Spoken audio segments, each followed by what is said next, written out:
La grâce de notre Seigneur Jésus-Christ, l'amour de Dieu le Père et la communion de l'Esprit Saint soient toujours avec vous.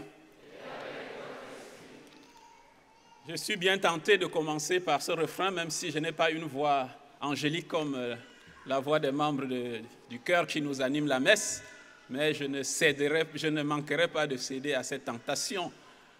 Voici le jour que fit le Seigneur. Alléluia, Alléluia, Alléluia, Alléluia.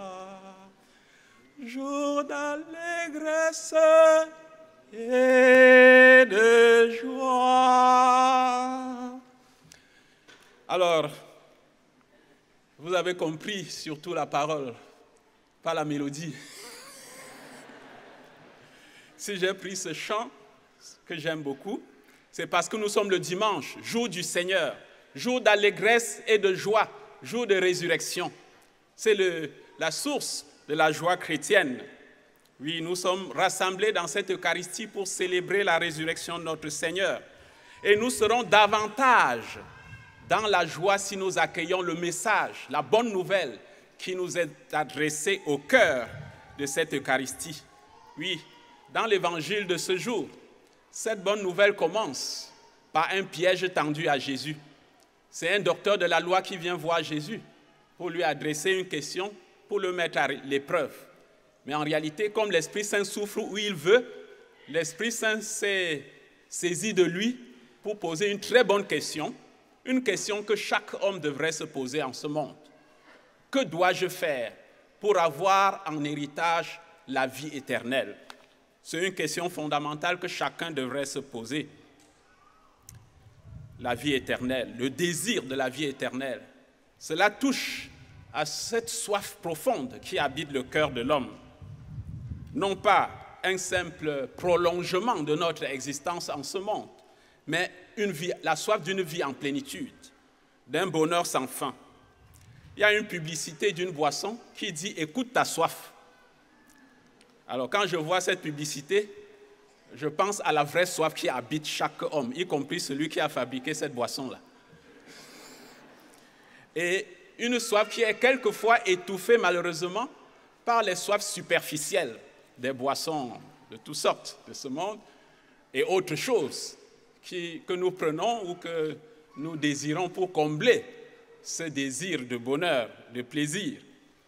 Alors, heureux sommes-nous le jour où nous découvrons notre vraie soif, qu'au cœur de nous, il y a ce désir de vie éternelle, inscrit par le Créateur. Heureux sommes-nous si nous nous posons donc cette vraie question. Maître, que dois-je faire pour avoir en héritage la vie éternelle? Cet homme fait bien de poser la question, non pas à n'importe qui, mais à Jésus. Si tu poses cette question à une mauvaise adresse, tu auras une mauvaise réponse. Il fait bien de poser la question à Jésus. Non seulement c'est lui, Jésus, qui a la vraie réponse, mais c'est lui qui est la vraie réponse à cette question sur la vie éternelle, à cette soif de l'homme pour la vie éternelle. Oui, Dieu a tant aimé le monde qu'il a envoyé son Fils unique, afin que quiconque croit en lui ne périsse pas, mais obtienne la vie éternelle, dit Saint Jean dans son évangile, au chapitre 3. Oui, c'est bien pour que tout homme ait la vie en plénitude, que Dieu s'est fait homme, qu'il est mort et ressuscité, et depuis sa résurrection, la porte de la vie éternelle est ouverte pour tout homme. Dieu a jugé bon qu'habite en lui toute plénitude, nous dit Saint Paul dans la deuxième lecture de cette messe.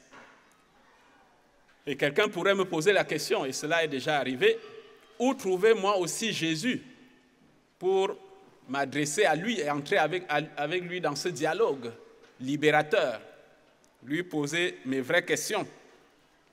Et cela me fait penser au témoignage d'un grand témoin du siècle dernier que plusieurs parmi nous connaissent, le cardinal Suenens, un éminent pasteur, évêque belge, qui, répondant à une question qui lui a été posée, « Pourquoi êtes-vous chrétien ?» répondait en disant, « très important fut la rencontre avec le Christ ressuscité et vivant dans les chrétiens authentiques. La rencontre avec le Christ ressuscité et vivant dans les chrétiens authentiques, vivant pleinement leur baptême. Rien ne vaut ce catéchisme, dit-il. Ils m'ont appris qu'on n'est pas vraiment christianisé si on ne devient pas christianisateur à son tour. Oui, l'expérience de l'amour de Dieu pour nous pousse immédiatement, nous presse, comme dit Saint Paul, à partager cet amour avec d'autres. Nous souffrons de voir que d'autres puissent vivre sans avoir fait la rencontre avec l'amour de Dieu. Et à travers nous, le Seigneur se manifeste à ceux vers qui il nous envoie. C'est le lieu de saluer tous les disciples missionnaires rassemblés dans cette grande tente, par centaines, voire même milliers. C'est un signe d'espérance en cette année jubilaire de l'espérance que de vous voir nombreux rassemblés ici au nom de votre foi en Jésus-Christ ressuscité. Oui, vous et moi, nous sommes les disciples missionnaires que le Seigneur envoie dans le monde d'aujourd'hui pour que tout homme puisse faire cette rencontre bouleversante avec l'amour qui ouvre à la vie véritable, avec le Christ ressuscité caché en chacun d'entre nous, lui que nous allons encore recevoir dans cette Eucharistie. Et l'évangile de ce dimanche nous rappelle que cette vie éternelle est une affaire d'amour, exprimée dans ce double commandement qui résume toutes les Écritures, comme Jésus lui-même le dira, ce double commandement de l'amour de Dieu et du prochain. Saint Augustin disait justement que si quelqu'un estime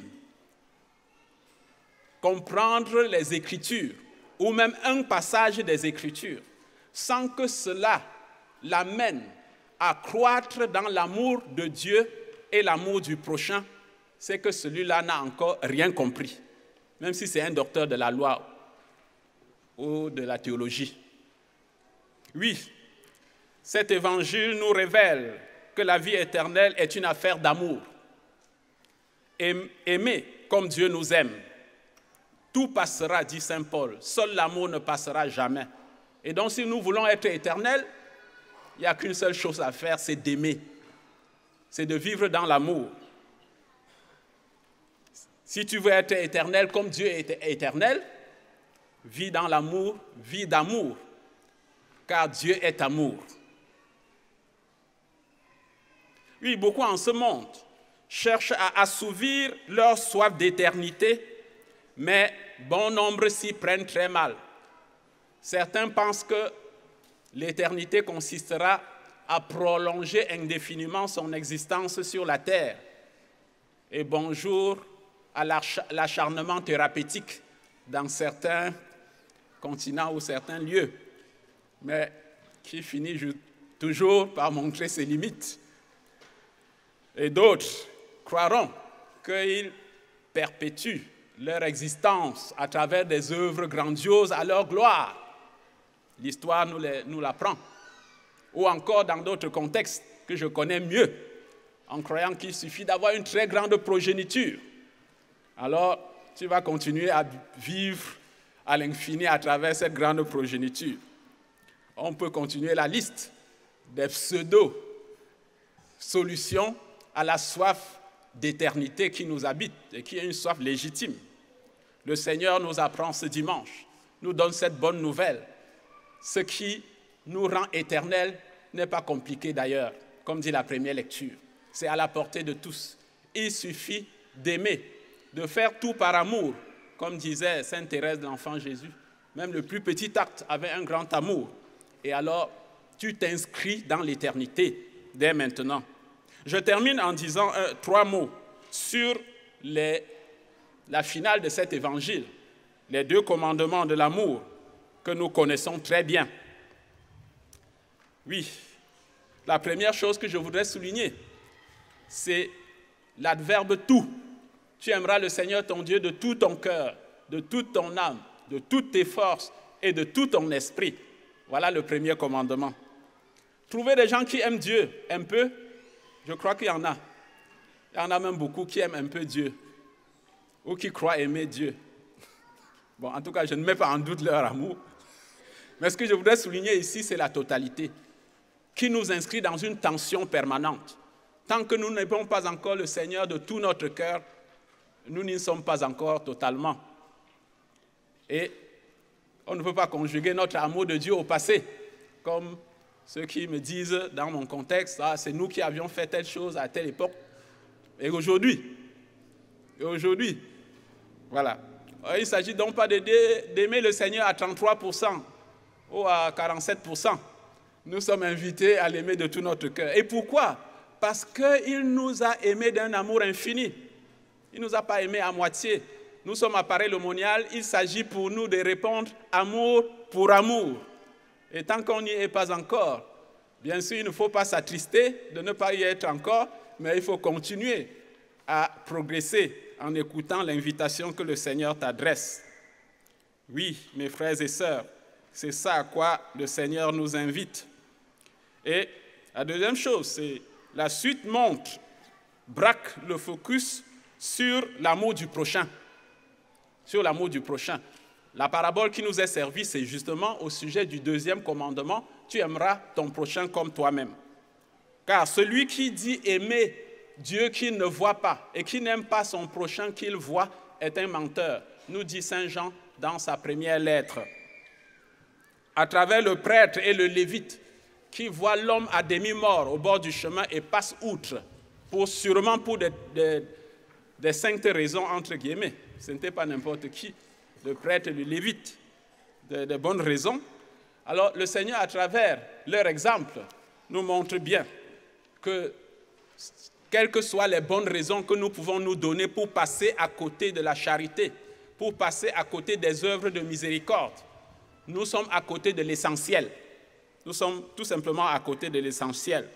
L'essentiel est dans l'amour qui s'exprime, dans des actes concrets de miséricorde pour nos frères et sœurs. Et enfin, ce bel exemple du bon samaritain qui dépense sans compter de son temps, de son argent, de ses énergies, de ses biens, pour mettre debout cet homme à demi-mort sur le chemin. Et le Seigneur de conclure en nous disant, fais ainsi et tu auras la vie. Entendez, la vie éternelle, la vie véritable dont tu as soif.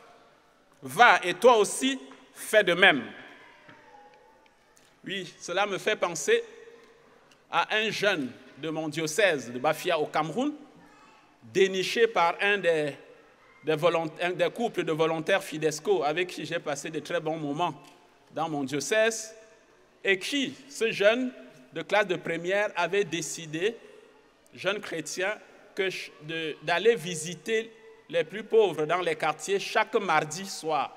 Et chaque mardi, il allait visiter les plus pauvres dans les quartiers, surtout les vieillards, et leur partager la joie de vivre, leur rendre les petits services nécessaires.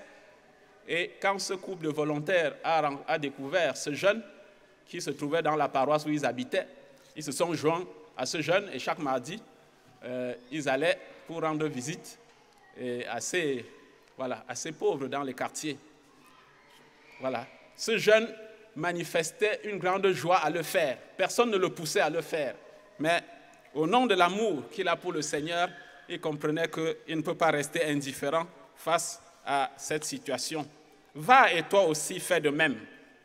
Par ces paroles, le Seigneur nous envoie tous en mission, prêtres consacrés et laïcs pour la même cause, témoigner de l'amour de Dieu dans notre monde, qui a tant soif d'amour.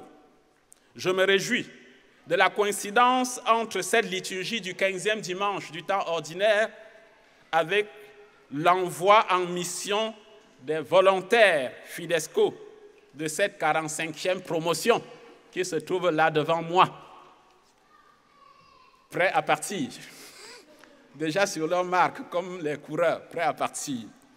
Oui, mes frères et sœurs, pour diverses raisons, tant d'hommes et de femmes, de jeunes et d'adultes, sont à demi-mort sur les chemins de ce monde, dans tous les continents d'ailleurs. Que ce soit sur le plan physique ou existentiel, moral ou spirituel, se donner jusqu'au bout donner de son temps pour les remettre debout, pour remettre debout tout homme et tout l'homme, à l'exemple du bon samaritain. Voilà le grand enjeu de cette mission Fidesco auprès des plus pauvres. Ils vont donner pour la plupart 2 ans de leur vie, mais comme vous le savez, un jour est comme 1000 ans. Quand on vit dans l'amour, un jour est comme 1000 ans. Ça veut dire les 2 ans multipliés, et vous comprendrez que c'est toute la vie qui est donnée. C'est d'ailleurs l'occasion de vous dire combien, même après le retour en France, les œuvres semées par les missionnaires continuent à croître et à produire beaucoup de fruits d'année en année, de génération en génération, dont ils continuent à être en mission à travers toutes ces œuvres. Oui, frères et sœurs, le faire tout seul, c'est déjà une bonne chose. S'associer pour le faire, comme c'est l'intuition de Fidesco, non seulement en envoyant 2 à 2, mais aussi en soutenant par toute une chaîne, non seulement de ceux qui sont dans l'administration, mais aussi beaucoup d'autres qui soutiennent les missionnaires sur le terrain. C'est merveilleux. Comme disait le pape François, ce qu'a fait le bon samaritain, c'est très bien, mais s'associer pour le faire, c'est encore mieux. Et c'est bien l'intuition de Fidesco depuis déjà 45 ans. Et l'an prochain, à qui le tour? À qui le tour l'année prochaine? Oui, je lance cet appel, d'ailleurs dans ma posture, non pas de parrain, mais de partenaire sur le terrain, représentant de tous les bénéficiaires de cette grande chaîne d'amour. Je lance cet appel en regardant les 25-35 dont on a parlé, et qui sont très nombreux ici dans cette session et dans cette messe. N'hésitez pas, si vous entendez la voix du Seigneur, vous appelez vous aussi à cette aventure de l'amour, cette aventure de la générosité. Et je termine par là. Si j'ai été long, pardonnez-moi, la semaine prochaine, je ne serai plus ici. Voilà, je me rappelle, un des enfants de l'un des couples de volontaires avec moi à Bafia pendant 2 ans, leur demandait après quelques 2 mois de leur arrivée, « Papa, maman, quand est-ce que nous allons commencer à nous occuper des pauvres ?» Bon, ils voyaient sûrement leurs parents très occupés dans des dossiers à préparer, dans des travaux d'administration avec l'évêque. Et voilà, ils étaient encore un peu ignorants de l'impact sur les plus pauvres. Et quand ils ont emmené leurs enfants, y compris cet enfant, voir l'une des écoles délabrées qui se trouvait juste à côté de l'évêché et qui s'inscrit dans le cahier de charge, dans leur cahier de charge missionnaire, et qu'il faut trouver comment faire pour rénover cette école pour le bien des enfants qui y sont aussi, l'enfant a commencé à comprendre. Et surtout, on a démarré un orphelinat dans le diocèse pour les enfants en détresse. Les enfants de ce couple de volontaires, avec leurs parents d'ailleurs, sont devenus les plus fréquents dans cette maison et sont devenus les premiers amis de ces enfants en détresse, leur comblant de beaucoup de joie dont ils avaient besoin. Oui, quand est-ce que nous allons commencer à nous occuper des pauvres? La question est aussi lancée comme ça, à tout vent. Va, et toi aussi, fais de même. Fais ainsi et tu auras la vie. Amen.